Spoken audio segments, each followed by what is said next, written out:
Don't let it stop you. It will not stop you achieving your dreams and goals in life.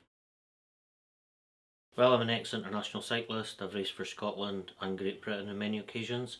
I represented Scotland in the 1994 Commonwealth Games in Canada.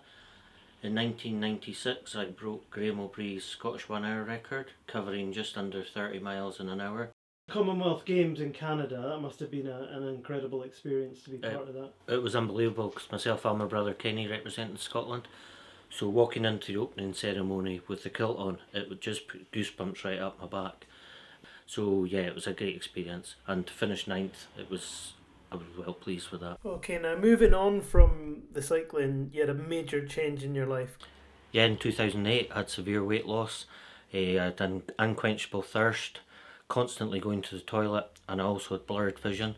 My wife Lynn, who was heavily pregnant with our youngest boy Finley, got very concerned with the weight loss, so she went online, did a bit of research, bought a self-testing kit for type 1 diabetes. That arrived on the Monday. I did the test. It looked like I had type 1 diabetes, but I had a dilemma. I had a ticket for the UEFA Cup final, and I knew if I went to the doctor, he wouldn't allow me to go down to the Cup final.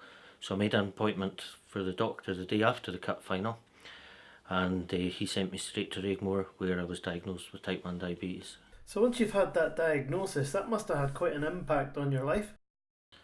I'm quite a positive person, so I didn't allow it to affect me, because the few days leading up to being diagnosed I managed to do a bit of research into type 1, and I knew it was something that was controllable if you were willing to take it under control.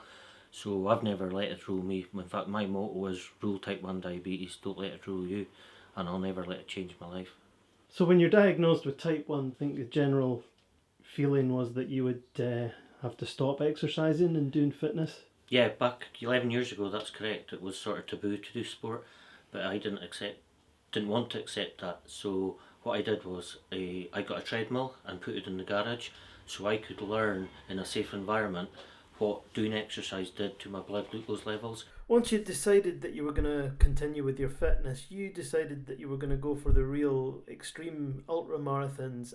I decided to do the Marathon de Sable because when I was diagnosed with type 1 diabetes, I knew nothing about the condition. And for someone that's so experienced that raced all over the world with Great Britain and Scotland, I thought if I know nothing about the condition, chances are the majority of the people on the street know nothing about it. So I wanted to do something to raise awareness.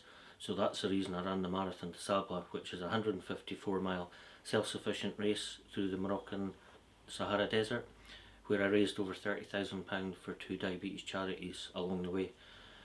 So when I finished that, the obvious was to do one in the cold, so I found an Arctic ultramarathon, which is called the 6633 on the Dempster Highway in the Yukon in Canada, and it's a 352-mile ultramarathon where you're self-sufficient, where you tow a pulk, which is a sledge with wheels.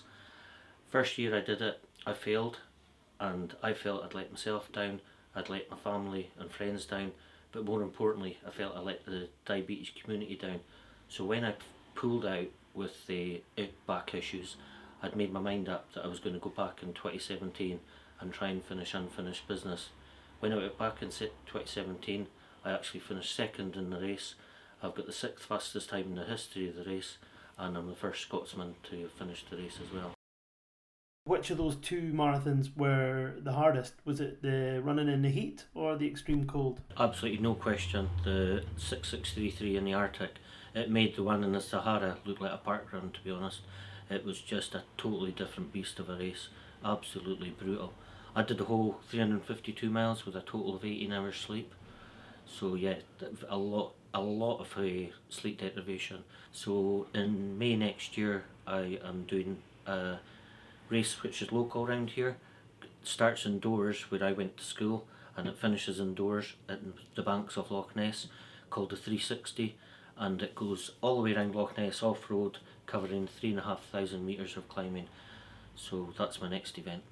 So just to finish off, what would be your message to anybody else who's just been diagnosed with type 1 diabetes? My message would be, don't let it stop you. It will not stop you achieving your dreams and goals in life. Definitely, don't let it stop you.